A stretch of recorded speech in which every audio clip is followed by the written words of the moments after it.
GK मस्ती MS में आप लोगों का स्वागत है।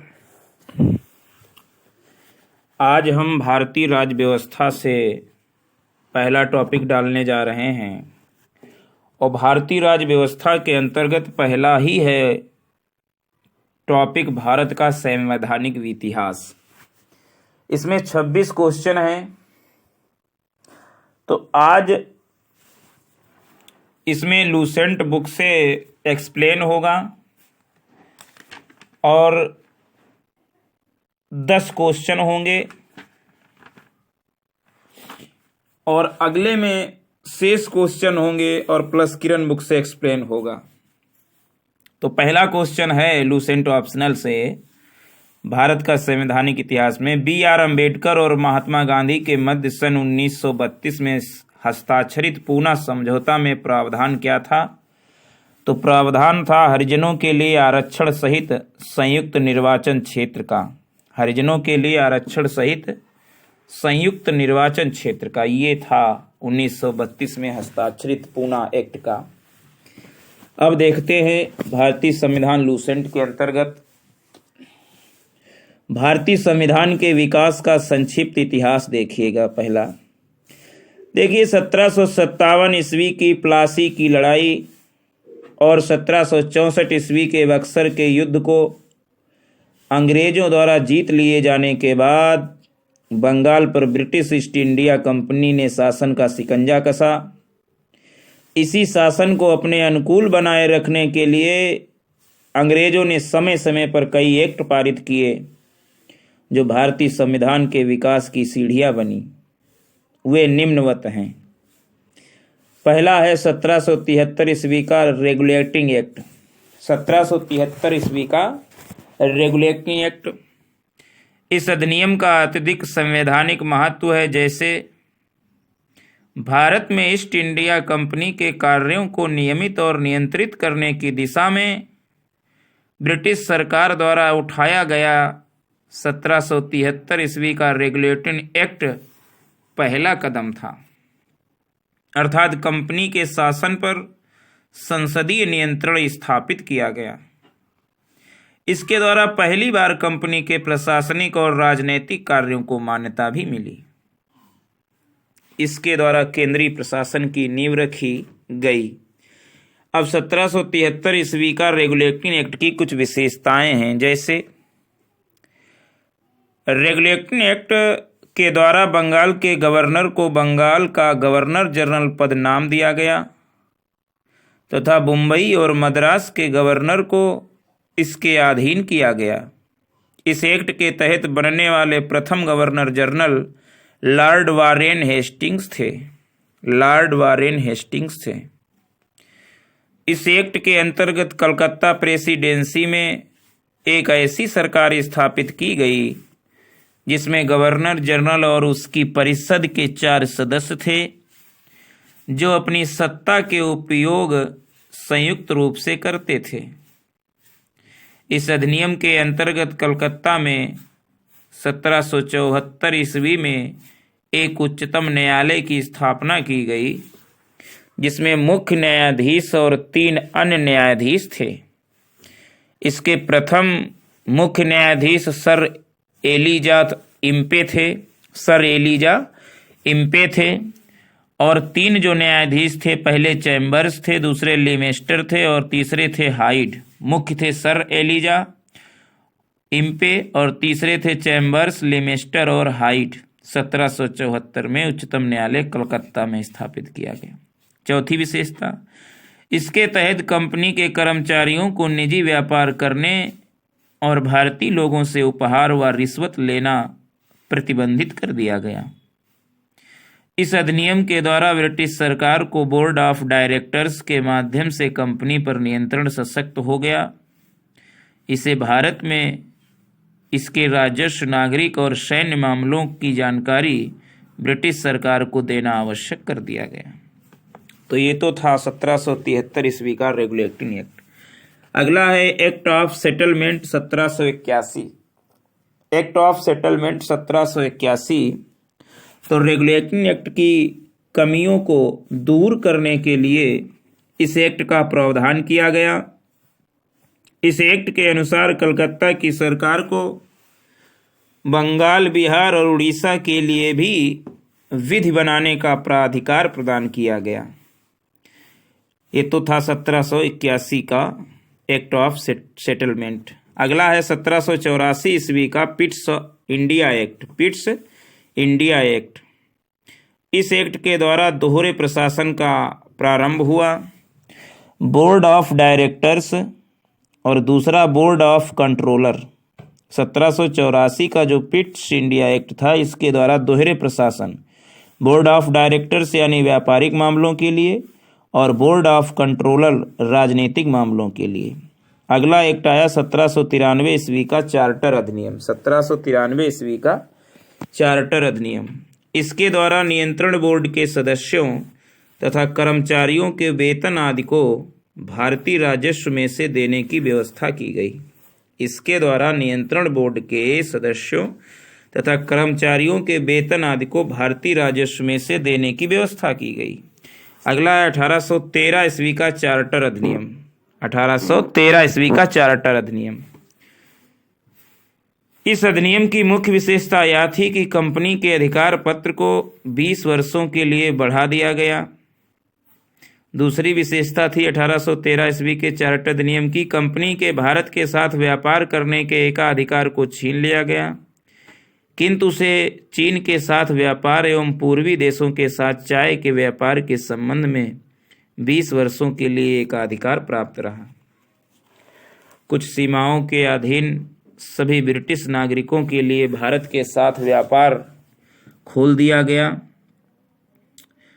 1813 से पहले ईसाई पादरियों को भारत में आने की आज्ञा नहीं थी, परंतु 1813 ईस्वी का जो चार्टर अधिनियम था, इसी के द्वारा ईसाई पादरियों को आज्ञा प्राप्त करके भारत आने की सुविधा मिल गई। तो ये तो था 1813 का चार्टर अधिनियम। अगला है 1833 ईस्वी का चार्टर अधिनियम।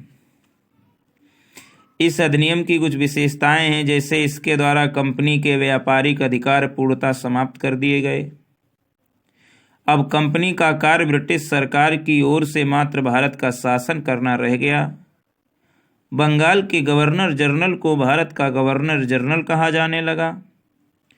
बम्बई तथा मद्रास की परिषदों की विधि निर्माण शक्तियों को वापस ले लिया गया।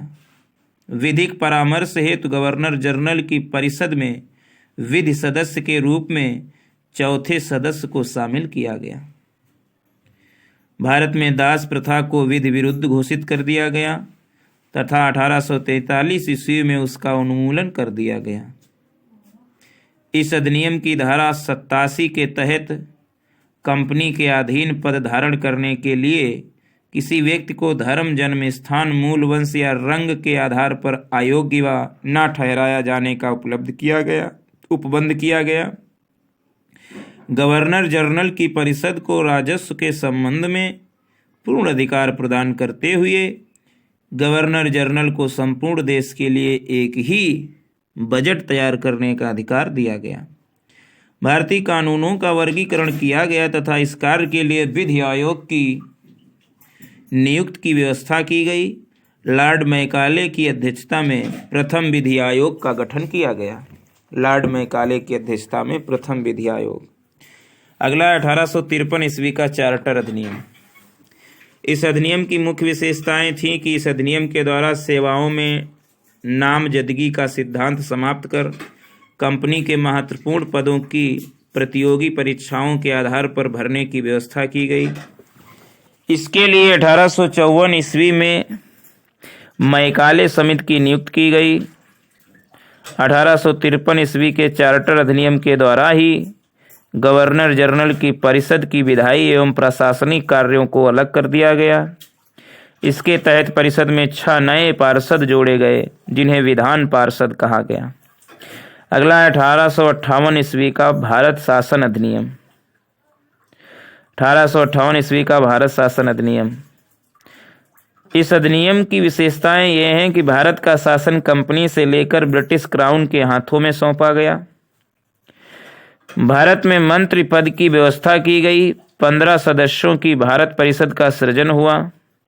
8 सदस्य ब्रिटिश सरकार द्वारा एवं 7 सदस्य कंपनी के निदेशक मंडल द्वारा। 15 सदस्यों की भारत परिषद का सृजन। 8 सदस्य ब्रिटिश सरकार द्वारा और 7 सदस्य कंपनी के निदेशन मंडल द्वारा। भारतीय मामलों पर ब्रिटिश संसद का सीधा नियंत्रण स्थापित किया गया। मुगल सम्राट के पद को समाप्त कर दिया गया। इस अधिनियम के द्वारा बोर्ड ऑफ डायरेक्टर्स तथा बोर्ड ऑफ कंट्रोल को समाप्त कर दिया गया, जो 1884 के पिट्स इंडिया एक्ट के द्वारा बने थे। भारत में शासन संचालन के लिए ब्रिटिश मंत्रिमंडल में एक सदस्य के रूप में भारत का राज्य सचिव की नियुक्ति की गई। वह अपने कार्यों के लिए ब्रिटिश संसद के प्रति उत्तरदायी होता था। भारत में प्रशासन पर इसका संपूर्ण नियंत्रण था। उसी का वाक्य अंतिम होता था, चाहे वह नीति के विषय में हो या अन्य ब्यौरे के विषय में। भारत के गवर्नर जनरल का नाम बदलकर वायसराय कर दिया गया, अतः इस समय के गवर्नर जनरल लॉर्ड कैनिंग अंतिम गवर्नर जनरल एवं प्रथम वायसराय हुए। तो ये तो था 1858 का भारत शासन अधिनियम। अगला है 1861 ईस्वी का भारत परिषद अधिनियम।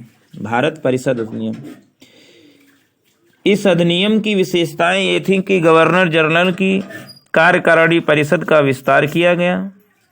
विभागीय प्रणाली का आरंभ हुआ लॉर्ड कैनिंग के द्वारा। गवर्नर जनरल को पहली बार अध्यादेश जारी करने की शक्ति प्रदान की गई। ऐसे अध्यादेश की अवधि मात्र 6 महीने होती थी। गवर्नर जनरल को बंगाल, उत्तर पश्चिमी सीमा प्रांत और पंजाब में विधान परिषद स्थापित करने की शक्ति प्रदान की गई। इसके द्वारा कानून बनाने की प्रक्रिया में भारतीय प्रतिनिधियों को शामिल करने की शुरुआत हुई। वायसराय कुछ भारतीय को विस्तारित परिषद में गैर सरकारी सदस्यों के रूप में नामांकित कर सकता था। 1862 ईस्वी में लॉर्ड कैनिंग में 3 भारतीयों को बनारस के राजा, पटियाला के महाराजा और सर दिनकर राव को विधान परिषद में मनोनीत किया था 1862 में। तो ये तो 1861 का भारत परिषद अधिनियम हुआ। अगला 1873 ईस्वी का अधिनियम। 1873 ईस्वी के अधिनियम द्वारा यह उपबंध किया गया कि ईस्ट इंडिया कंपनी को किसी भी समय भंग किया जा सकता है। 1 जनवरी 1884 ईस्वी को ईस्ट इंडिया कंपनी को औपचारिक रूप से भंग कर दिया गया। शाही उपाधि अधिनियम 1876। शाही उपाधि अधिनियम 1876 अगला है शाही उपाधि अधिनियम 1876। इस अधिनियम द्वारा गवर्नर जनरल की केंद्रीय कार्यकारिणी में 6ठे सदस्य की नियुक्ति कर उसे लोक निर्माण विभाग का कार्य सौंपा गया। 28 अप्रैल 1876 ईस्वी को एक घोषणा द्वारा महारानी विक्टोरिया को भारत की सामग्री घोषित किया गया। सामग्री 1876 के अधिनियम द्वारा। अगला अधिनियम है 1892 ईस्वी का भारत परिषद अधिनियम। 1892 ईस्वी का भारत परिषद अधिनियम। इस अधिनियम की मुख्य विशेषता ये थी, अप्रत्यक्ष चुनाव प्रणाली की शुरुआत हुई। इसके द्वारा राजस्व एवं व्यय अथवा बजट पर बहस करने तथा कार्यकारिणी में प्रश्न पूछने की शक्ति प्रदान की गई। तो ये तो था 1892 ईस्वी का भारतीय परिषद। अगला है 1909 ईस्वी का भारत परिषद अधिनियम। 1892 ईस्वी का भारत परिषद अधिनियम। इस अधिनियम में अप्रत्यक्ष चुनाव प्रणाली की शुरुआत हुई।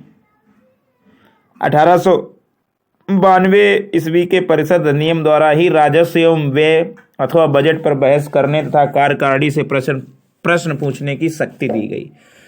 तो ये तो था 1892 ईस्वी का भारत परिषद अधिनियम। अगला है 1909 ईस्वी का भारत परिषद अधिनियम या मार्ले मिंटो सुधार भी कहते हैं। मार्ले मिंटो सुधार 1909 ईस्वी का भारत परिषद अधिनियम। क्या हुआ इसमें? देखिए, पहली बार मुस्लिम समुदाय के लिए पृथक प्रतिनिधित्व का उपबंध किया गया 1909 के भारतीय परिषद अधिनियम में, मार्ले मिंटो सुधार में। इसके अंतर्गत मुस्लिम सदस्यों का चुनाव मुस्लिम मतदाता ही कर सकते थे। इस प्रकार इस अधिनियम ने सांप्रदायिकता को वैधानिकता प्रदान की और लॉर्ड मिंटो को सांप्रदायिक निर्वाचन के जनक के रूप में जाना गया। सांप्रदायिक निर्वाचन के जनक लॉर्ड मिंटो को जाना गया। भारतीयों को भारत सचिव एवं गवर्नर जनरल की कार्यकारिणी परिषदों में नियुक्त की गई। केंद्रीय और प्रांतीय विधान परिषदों को पहली बार बजट पर वाद विवाद करने, सार्वजनिक हित के विषयों पर प्रस्ताव पेश करने, पूरक प्रश्न पूछने और मत देने का अधिकार मिला। प्रांतीय विधान परिषदों की संख्या में वृद्धि की गई। सत्येंद्र प्रसाद सिन्हा वायसराय की कार्यपालिका परिषद के प्रथम भारतीय सदस्य बने। सत्येंद्र कुमार सिन्हा वायसराय की कार्यपालिका परिषद के प्रथम सदस्य बने, भारतीय सदस्य बने। उन्हें विधि सदस्य बनाया गया। इस अधिनियम के तहत प्रेसिडेंसी कॉरपोरेशन,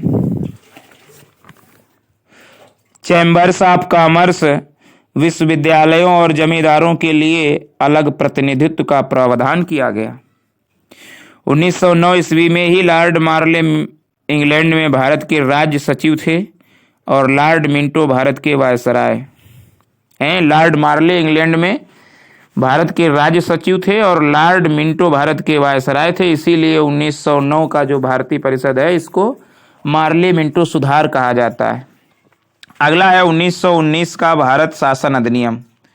1919 ईस्वी का भारत शासन अधिनियम, इसको मॉन्टेग्यू चेम्सफोर्ड सुधार भी कहते हैं। मॉन्टेग्यू चेम्सफोर्ड सुधार भी कहते हैं। क्या है 1909 ईस्वी के भारत शासन अधिनियम की विशेषताएं?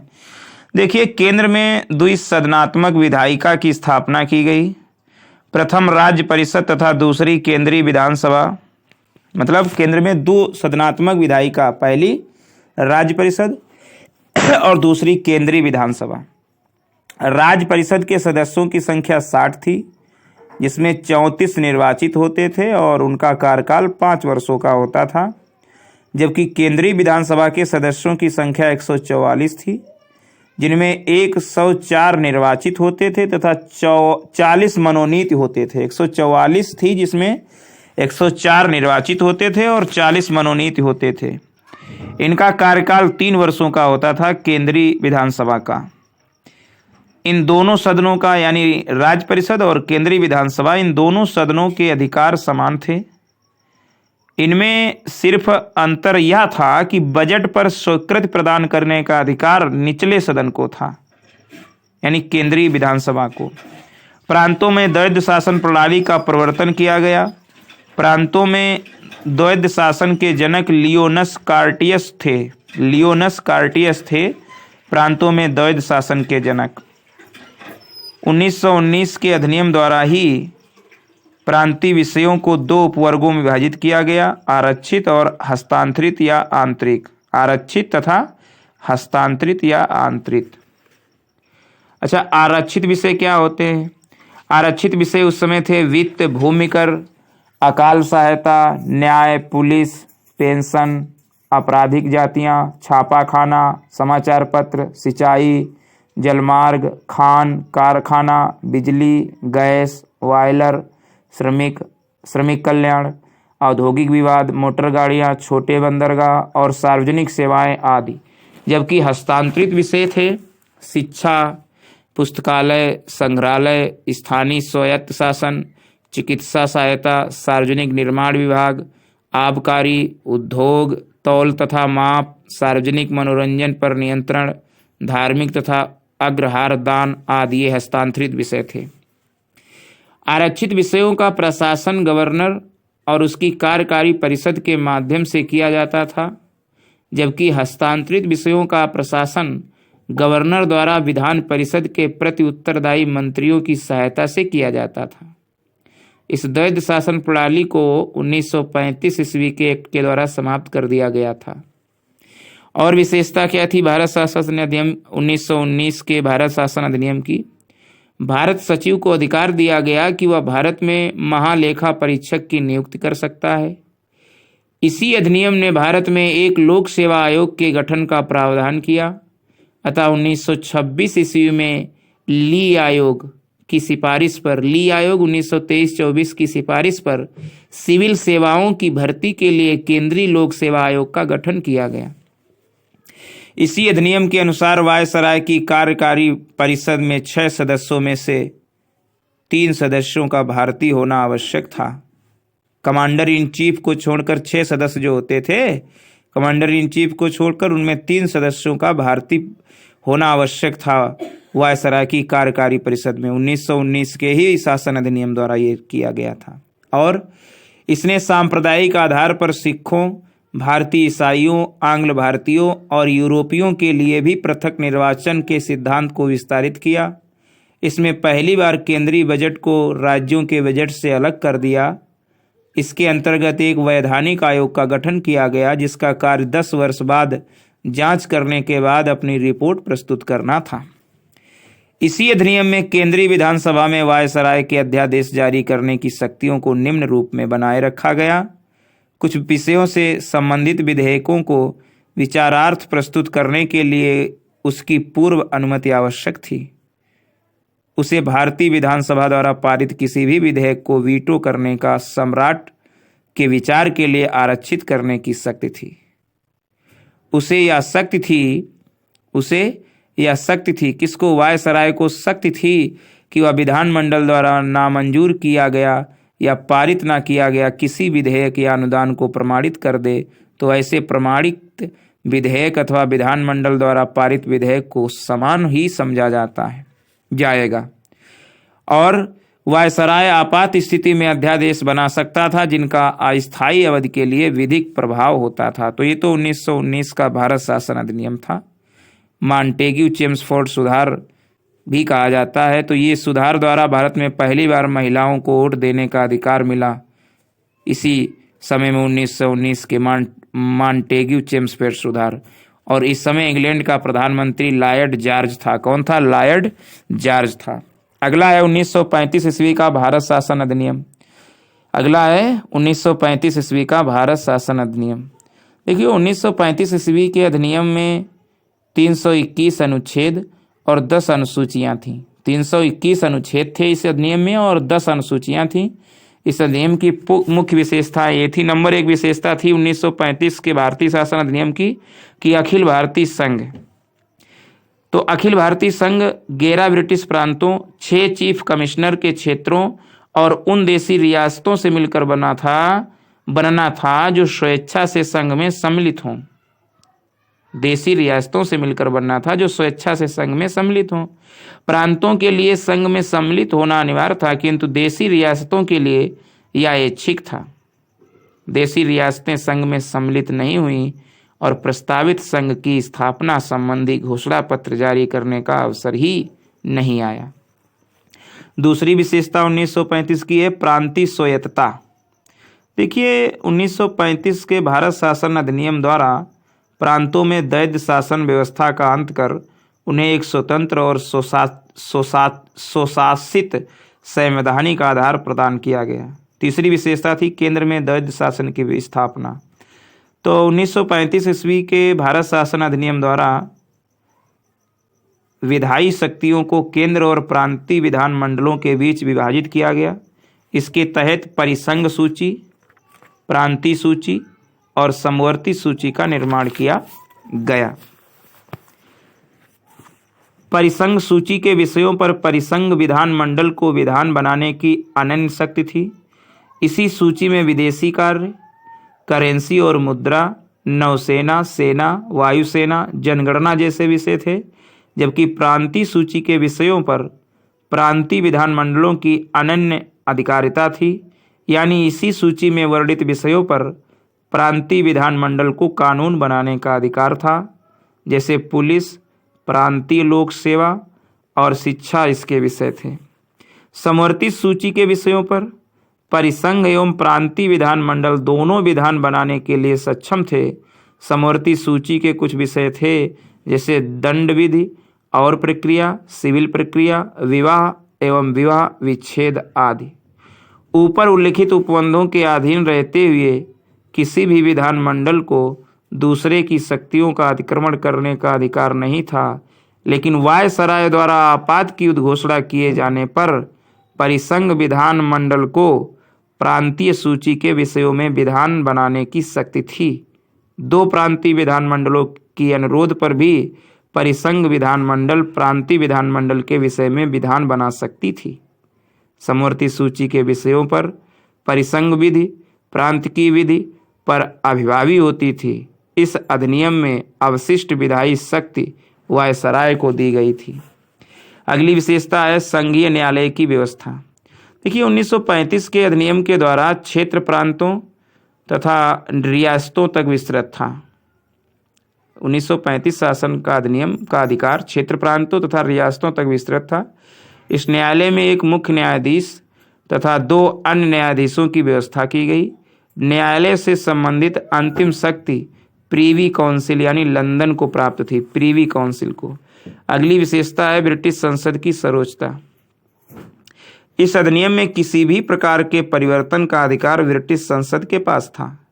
प्रांतीय विधानमंडल और संघीय व्यवस्था इसमें किसी प्रकार का परिवर्तन नहीं कर सकते थे। अगली विशेषता है भारत परिषद का अंत। इस अधिनियम के द्वारा भारत परिषद का अंत कर दिया गया। अगला है सांप्रदायिक निर्वाचन पद्धति का विस्तार। संघीय तथा प्रांतीय व्यवस्थापिकाओं में विभिन्न संप्रदायों को प्रतिनिधित्व देने के लिए सांप्रदायिक निर्वाचन पद्धति को जारी रखा गया और उसका विस्तार दलित जातियों, महिलाओं और मजदूर वर्ग तक किया गया।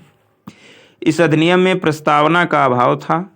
इसके द्वारा बर्मा को भारत से अलग कर दिया गया। अदन को इंग्लैंड के औपनिवेशिक कार्यालय के अधीन कर दिया गया, अदन को, और बरार को मध्य प्रांत में शामिल कर लिया गया। इसी के द्वारा बर्मा को भारत से अलग कर दिया गया था। इसके अंतर्गत 1935 के अधिनियम के अंतर्गत देश की मुद्रा और साख पर नियंत्रण के लिए भारतीय रिजर्व बैंक की स्थापना की गई। इसने मताधिकार का विस्तार किया। लगभग 10% जनसंख्या को मताधिकार मिल गया। तो ये तो था 1935 का अधिनियम। अगला है 1947 ईस्वी का भारतीय स्वतंत्रता अधिनियम। 1947 ईस्वी का भारतीय स्वतंत्रता अधिनियम। देखिए ब्रिटिश संसद में 4 जुलाई 1947 ईस्वी को भारतीय स्वतंत्रता अधिनियम प्रस्तावित किया गया, जो 18 जुलाई 1947 ईस्वी को स्वीकृत किया गया। 4 जुलाई को प्रस्तावित और 18 जुलाई को स्वीकृत किया गया। इस अधिनियम में 20 धाराएं थीं। इस अधिनियम की प्रमुख प्रावधान थे 2 अधिराज्यों की स्थापना। 15 अगस्त 1947 ईस्वी को भारत एवं पाकिस्तान नामक 2 अधिराज्य बना दिए जाएंगे और उनको ब्रिटिश सरकार सत्ता सौंप देगी। सत्ता का उत्तरदायित्व दोनों अधिराज्यों की संविधान सभा को सौंपा जाएगा। भारत एवं पाकिस्तान दोनों अधिराज्यों में एक एक गवर्नर जनरल होंगे, जिनकी नियुक्ति उनके मंत्रिमंडल की सलाह से की जाएगी। संविधान सभा का विधान मंडल के रूप में कार्य करना। जब तक संविधान सभाएं संविधान का निर्माण नहीं कर लेती, तब तक संविधान सभा ही विधानमंडल के रूप में कार्य करेगी। तब तक वे विधानमंडल के रूप में कार्य करती रहेंगी। भारत मंत्री के पद समाप्त कर दिए जाएंगे। 1935 के भारतीय शासन अधिनियम द्वारा शासन जब तक संविधान सभा द्वारा नया संविधान बनाकर तैयार नहीं किया जाता, तब तक उस पर 1935 के भारतीय शासन अधिनियम द्वारा ही शासन होगा। देशी रियासतों पर ब्रिटेन की सर्वोपरिता का अंत कर दिया गया। उनको भारत का या पाकिस्तान किसी भी अधिराज्य में सम्मिलित होने और अपनी भावी संबंधों का निश्चय करने की स्वतंत्रता प्रदान की गई। इस अधिनियम के अधीन भारत डोमिनियन को सिंध, बलूचिस्तान, पश्चिमी पंजाब, पूर्वी बंगाल, पश्चिमोत्तर सीमा प्रांत और असम के सिलहट जिले को छोड़कर भारत का शेष राज्य क्षेत्र मिल गया। इस अधिनियम के ही द्वारा भारत डोमिनियन को सिंध, बलूचिस्तान, पश्चिमी पंजाब, पूर्वी बंगाल, पश्चिमोत्तर सीमा प्रांत और असम के सिलहट जिले को छोड़कर भारत का शेष राज्य क्षेत्र मिल गया। सिलहट जिले में भारतीय स्वतंत्रता अधिनियम 1947 ईस्वी के प्रवृत्त होने के पूर्व जनमत संग्रह में पाकिस्तान के पक्ष में मत दिया गया था। तो ये तो पहला टॉपिक कंप्लीट हुआ लूसेंट बुक से। अब 10 क्वेश्चन दूसरा इसमें देख लेते हैं। भारत का संवैधानिक इतिहास में सुमेलित करना है सूरत विभाजन। सूरत विभाजन हुआ था 1907 में। सांप्रदायिक अधिनिर्णय हुआ था 1932 के अधिनियम में और सर्वदलीय सम्मेलन हुआ था 1928 में और पूर्ण स्वराज का संकल्प हुआ था 1929 में। सूरत विभाजन 1907, सांप्रदायिक अधिनिर्णय 1932 सर्वदलीय सम्मेलन 1928 और पूर्ण स्वराज का संकल्प 1929। अच्छा, किस अधिनियम द्वारा भारत के गवर्नर जनरल को अध्यादेश जारी करने की शक्ति प्रदान की गई? तो भारतीय परिषद अधिनियम 1861 के द्वारा भारत के गवर्नर जनरल को अध्यादेश जारी करने की शक्ति प्रदान की गई। अगला मिलान करना है। चौथा क्वेश्चन, अगस्त घोषणा लॉर्ड माउंटेगू के समय में हुई। अगस्त प्रस्ताव जो है ये लॉर्ड लिनलिथगो के समय में हुआ। अगस्त संकल्प जो है ये महात्मा गांधी के संबंध में हुआ। और प्रत्यक्ष कार्यवाही दिवस मोहम्मद अली जिन्ना ने की। बहुत अच्छा क्वेश्चन है। अगस्त घोषणा लॉर्ड माउंटेगू, अगस्त प्रस्ताव लॉर्ड लिनलिथगो और अगस्त संकल्प महात्मा गांधी और प्रत्यक्ष कार्यवाही दिवस मोहम्मद अली जिन्ना। रेगुलेटरी एक्ट पारित किया गया 1773 में। रेगुलेटरी एक्ट जो है कब पारित किया गया? 1773 में, जो पहला एक्ट कंपनी पर ब्रिटिश संसद द्वारा लाया गया। भारत के गवर्नर जनरलों को किस एक्ट के द्वारा अपनी समिति के निर्णय को अस्वीकार करने का अधिकार मिला? तो 1786 का अमेंडमेंट एक्ट, 1886 का अमेंडमेंट एक्ट द्वारा भारत के गवर्नर जनरल को अपनी समिति के निर्णय को अस्वीकार करने का अधिकार मिला। महारानी विक्टोरिया को भारत की सामग्री नियुक्त किया गया। तो महारानी विक्टोरिया को भारत की सामग्री नियुक्त किया गया 1876 में। कब नियुक्त किया गया? 1876 में। 1876 में महारानी विक्टोरिया को सामग्री नियुक्त किया गया। अगला 9वां क्वेश्चन है। सामग्री विक्टोरिया ने 1858 की घोषणा में भारतीयों को बहुत सी चीज़ें दिए जाने का आश्वासन दिया था। निम्न आश्वासनों में से कौन सा ब्रिटिश शासन ने पूरा किया? तो देसी रजवाड़ों की यथास्थिति बनाए रखी जाएगी, ये वाला पूरा किया, बाकी कुछ नहीं पूरा किया। ना ये पूरा किया रियासत